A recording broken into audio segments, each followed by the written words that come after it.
Godzilla versus Kong. I got to see this movie on Wednesday night, and the movie didn't come out till Thursday. So I got an early advanced screening for the movie because my theater was playing an early screening, and I was like, yeah, why not? I get an early review out, but then life has got in the way, and I'm now filming the review on a Friday night. So, like that's just the way life is. Sometimes something comes up, and then you have to move something aside in order to do something else. And yeah, anyways, the main thing is I'm now getting around to doing my Godzilla versus Kong review. So I was like, I won't say I was hyped for this movie because if you saw my trailer reaction that I did to the first trailer that came out, and I mean, I wasn't like head over heels on the movie. I wasn't like, okay, give me Godzilla versus Kong now. I want to see Godzilla fight Kong now. Like, I still had hesitations going into the movie because a lot of what I feared going into this movie came from my thoughts on Godzilla King of the Monsters, where that movie didn't have any characters. Like there was no such thing as characters, and that movie had it spent way too much time on characters for a movie with very little characterization, and there's very little relationship and development or any type of connection you can get with those characters. I mean, there were good performances there, but yeah, and even the action in that movie didn't impress me all that much. So I had very little expectations going in because judging from the trailer, and this is my opinion as well, so you guys might view this differently. I know a lot of people were looking forward to this movie, and I respect that, but this is just my own personal opinion. Yeah, I wasn't the biggest fan of Godzilla King of the Monsters. So watching the trailer to Godzilla versus Kong, I was very hesitant, I guess. I was very hesitant to say that I had a feeling that it was going to be like Godzilla versus Kong. I mean, Godzilla King of the Monsters. So where it was going to be like more monster action than actual story and characters, which I've seen good monster movies with a good story and good characters. Like those movies do exist, and when they do happen, they are really good.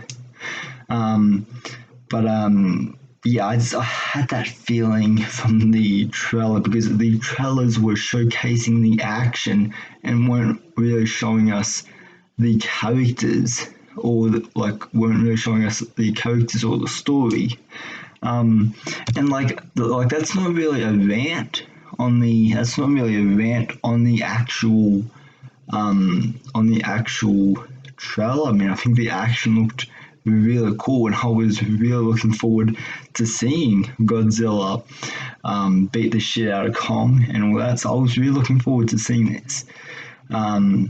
But I just didn't have high expectations going in. But I mean, I always, like, as with any other movie I see, I'm willing to give it a chance.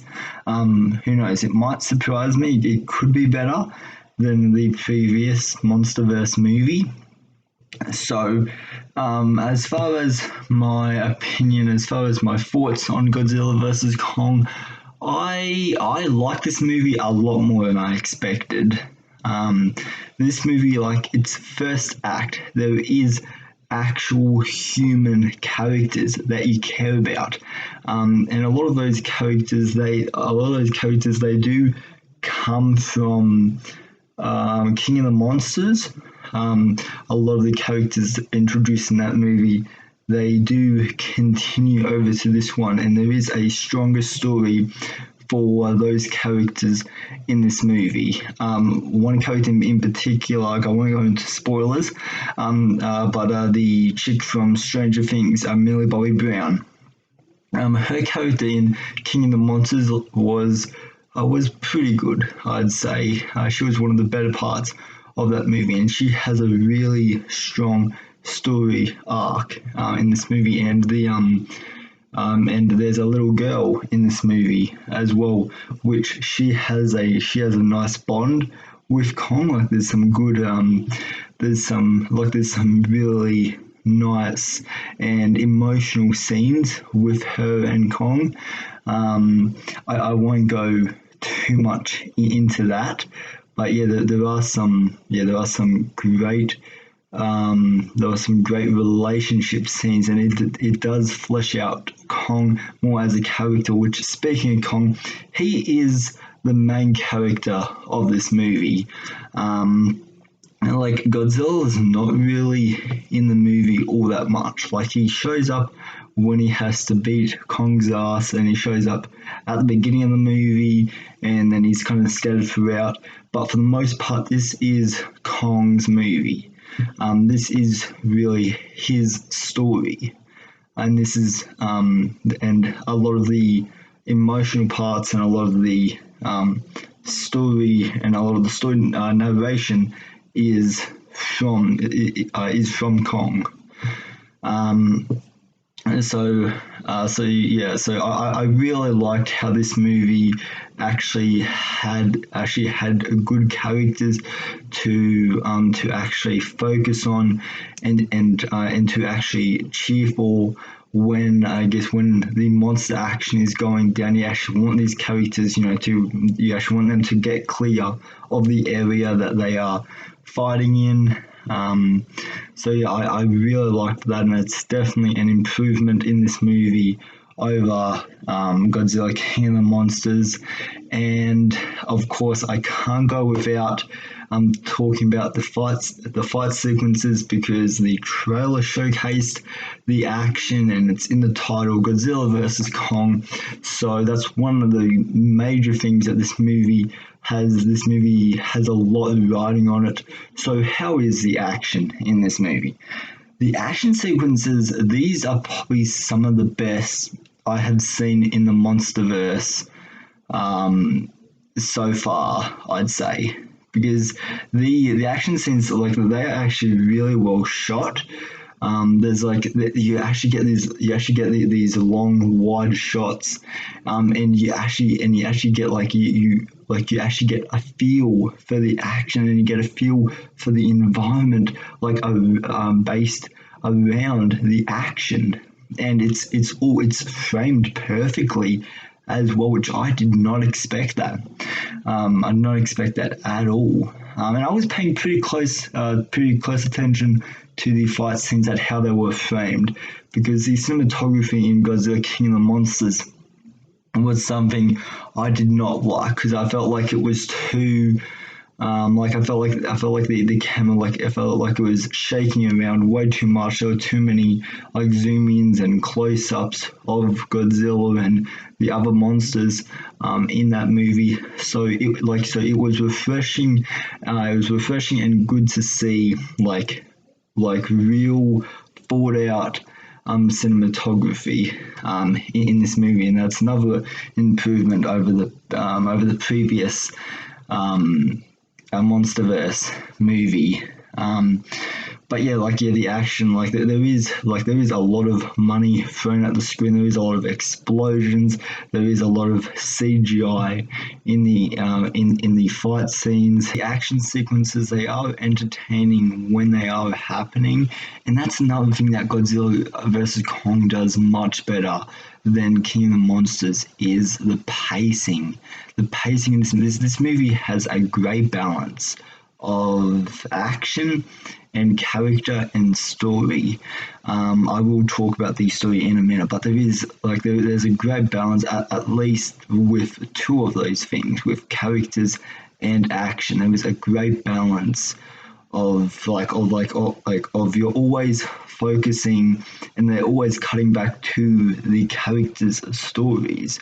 So those stories, like, they're never ignored, and the movie always refers back to, and like there's a continuous story with those characters. There's a continuous, well, how would I put this? There's a continuous objective that they have to do throughout the movie, and I really like that. And like I've said before in this review, that's another improvement that this movie does over Godzilla, King of the Monsters. But yeah, when Godzilla and Kong, when they are in the same scene, when they are fighting, like, be honest, that's why you're there. You are there to see Godzilla versus Kong, and when they are fighting, it is impressive. It is highly entertaining. Adam Wingard, sorry if I pronounced your last name wrong, but he does some really cool stuff in this movie, and he knows how to make an action movie. He knows how to make a monster movie, because this is, I won't say this is the best MonsterVerse. I know that's what a lot of the reviews have said. I know a lot of people have said that this is the best MonsterVerse movie ever or yet. I don't agree on that. I still think Godzilla 2014 is a bit better on this. It depends what you go to your monster movies expecting to see. If you want a more, I guess, character-driven story, which is the reason for why I liked 2014's Godzilla, is because when the action finally did come in that movie, it's like there was a big payoff to it. But for the most part, the movie that you're seeing in 2014's Godzilla is a character-driven story. It's not so much about Godzilla. Like the sequel, it did go bigger, it did go better. Yeah, this movie, if you're there to see Godzilla vs. Kong, you won't be disappointed. But you're talking about the direction for a minute.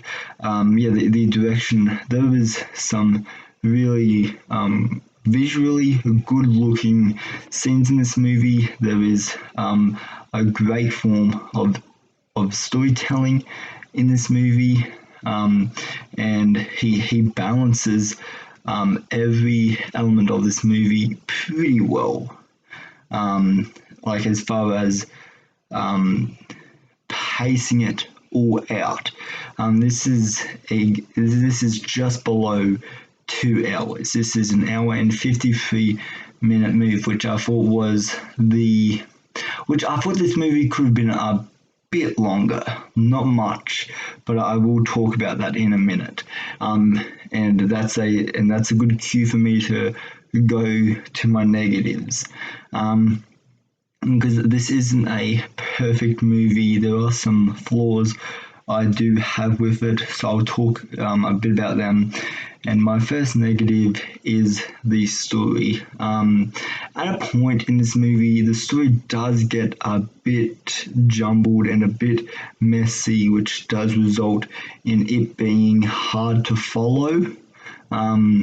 Because you're following like 4 different storylines, and it makes it hard when you're cutting back to this, and this. So yeah, the story can sometimes be left in the background, but yeah, for the most part, that's why I say that the runtime could be a little bit longer, so they can actually flesh out that story. They can flesh out that story a lot more.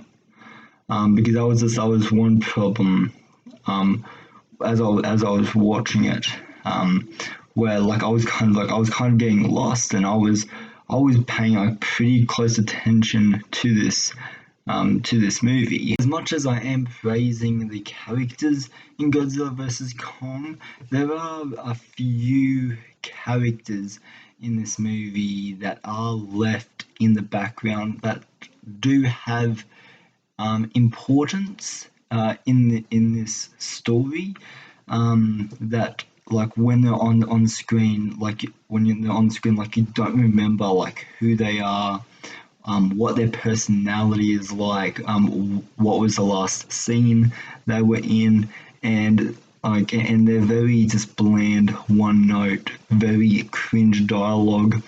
And there is some dialogue in this movie where I was just like, really?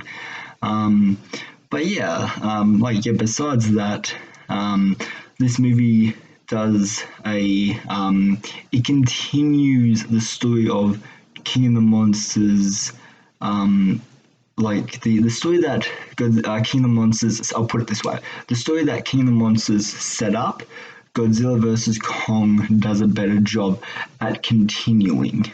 Um, at continuing what King of the Monsters set up. I'll put it that way, because I don't want to make this video longer than it is. So I'll just to put it into short words. That's the best way that I can describe it.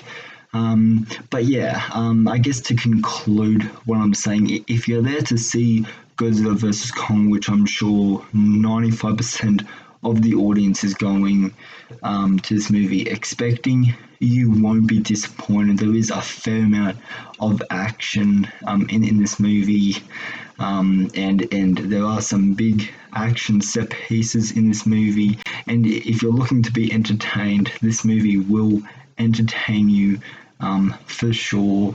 So anyways, yeah, that is my review for Godzilla versus Kong. I was only going to do like a short video, like a short reaction. I didn't expect it to be this long, but anyways, like I'm glad I talked about this movie. It's not a movie I am in a rush to go back and watch a second time, but like if it was on at like midnight, I would probably go watch it. But yeah, it's not a movie I can see myself revisiting for a while. I mean, it's a fun first watch, but for me personally, I can't see myself watching this again. But who knows? Time will tell. So anyways, yeah, that is my review for Godzilla vs Kong. If you have seen Godzilla vs Kong, let me know down in the comments. What did you think of it? Did you like it? Did you think it was meh? Or did you really not like it? Let me know all your thoughts and opinions down in the comment section down below. So anyways, guys, I hope you have a good rest of your day, evening or night, wherever you guys are. And I'll see you in the next video. Alright, bye.